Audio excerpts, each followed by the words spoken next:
भोग करोगे जितना सुख तृष्णा उतनी बढ़ेगी। जीवन के हर मोड़ पर अतृप्ति तुम्हें मिलेगी। शाश्वत सत्य स्वीकार कर सदा सत्यवान बनो तुम। सूर्य के सदृश शीश उठाकर प्रकाशमान बनो तुम। दूजे को दर्द देकर सुख कब तब तुम लोगे। बारी भी तुम्हारी आएगी, दर्द तुम भी भोगोगे। बांटोगे खुशियां तो प्राणी प्रसन्न होंगे। कलह मुक्त होंगे हम, सुखी संपन्न होंगे।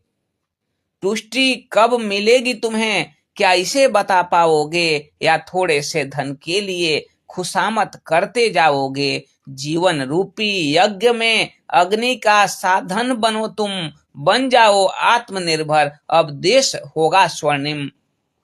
Creation number 14, composed bye Ratnesh. शीर्षक आत्मनिर्भर।